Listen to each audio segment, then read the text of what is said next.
Assalamualaikum warahmatullahi wabarakatuh. Kami dari tim Universitas Islam Majapahit dan pemerintah Desa Kebun Tunggul mengusulkan proposal kami, yaitu berjudul penyusunan studi kelayakan usaha AMDK sebagai upaya peningkatan pendapatan BUMDes Kebun Tunggul.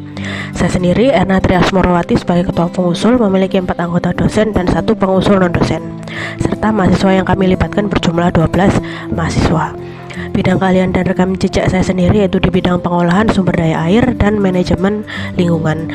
Nah, nantinya akan dibutuhkan pada kegiatan ini yaitu di bidang aspek lingkungan yang berupa identifikasi kondisi existing menggunakan indikator atau parameter teknis dimulai dari intake, unit produksi, jaringan distribusi, IPA, ketersediaan air untuk digunakan sebagai air baku usaha AMDK.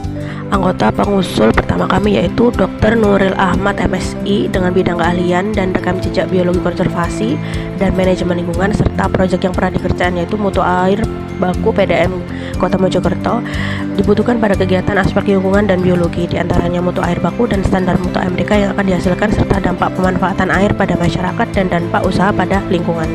Sedangkan anggota kedua kami yaitu Ahmad Rijanto STMP dengan bidang keahlian teknologi mesin dan konservasi energi, dibutuhkan dalam kegiatan teknologi produksi yaitu pemilihan teknologi yang sesuai dengan ketersediaan mesin dan peralatan dibutuhkan untuk membangun usaha AMDK, desain kemasan, lokasi pabrik, layout pabrik yang optimal, luas atau skala produksi yang direncanakan, dan ketersediaan bahan baku dan persediaan barang jadi. Rekam jejak beliau yaitu di bidang teknologi produksi yaitu rancang bangun mesin parut kelapa dengan menggunakan bahan bakar gas, kemudian analisis konsumsi dan biaya bahan bakar pada mesin parut kelapa berbahan bakar gas. Yang terakhir yaitu upaya peningkatan kapasitas produksi pada usaha mikro samiler di Gondang, Mojokerto. Anggota selanjutnya yaitu Kasnowo S. Sos MM dengan bidang keahlian manajemen pemasaran, ekonomi bisnis, dan marketing. Dibutuhkan dalam kegiatan aspek ekonomi yaitu perkiraan nilai investasi dan keuntungan yang dapat diperoleh, serta laba waktu pengambilan investasi. Selain itu juga nilai manfaat kegiatan secara langsung maupun tidak langsung bagi perekonomian wilayah.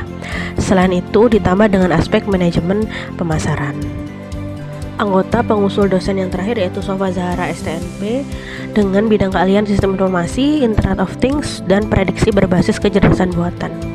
Dibutuhkan dalam kegiatan aspek teknologi informasi dalam usaha AMDK yaitu berhubungan dengan transformasi digital dari mulai pembangunan sistem informasi, integrasi, pembangunan dan implementasi teknologi IoT, sistem monitoring terintegrasi mobile, dan sistem prediksi berbasis kecerdasan buatan. Kami memiliki pengusul non-dosen yaitu Ardianto ST dengan track record di bidang industri yaitu tim ahli dalam pembangunan Fruit Juice Joshi pada Chemical Engineering Politeknik Negeri Malang. Selain itu, beliau juga menjadi tim perintis air minum dalam kemasan AMDK merek Tuyoku jurusan Teknik Kimia Politeknik Negeri Malang. Dan dalam kegiatan ini dibutuhkan dalam aspek proses produksi dan kualitas produk yaitu pemilihan teknologi yang sesuai, desain pabrik AMDK dari input sampai output. Permasalahan yang kami angkat dalam kegiatan ini yaitu di Desa Kebun Tunggul terhadap 2 sumber air yaitu sumber dandang dan sumber gunung urung dengan masing-masing debit sumber air 3,8 liter per detik dan 4,7 liter per detik. Setelah dilakukan evaluasi dari segi debit air masuk dan pemanfaatan penggunaan sumber air yang keluar, didapatkan hasil bahwa pemanfaatan 2 sumber air tersebut kurang optimal sehingga banyak air yang terbuang dan dampak yang dirasakan cukup besar yaitu banjir pada saat musim hujan datang. Pada tahun 2018, BUMDes Kebun Tunggul telah melakukan persiapan pengelolaan sumber daya air bersih yang bernilai ekonomis yaitu AMDK, namun masih pada tahap awal.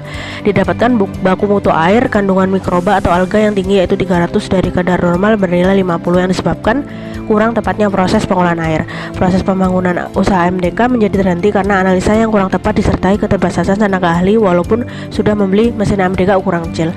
Hal ini menyebabkan kerugian waktu dan materi di sisi BUMDes. Oleh karena itu perlu dilakukan kajian komprehensif yang lebih lengkap dari segi ekonomi, teknis, lingkungan, dan kelembagaan sebagai dasar bagi pengembangan keputusan untuk mendirikan dan mengembangkan usaha AMDK di Desa Kebun Tunggul. Inovasi yang kami usulkan yaitu kajian usaha AMDK komprehensif lengkap dari sisi ekonomi, teknologi, lingkungan, dan kelembagaan dengan standar industri 4.0.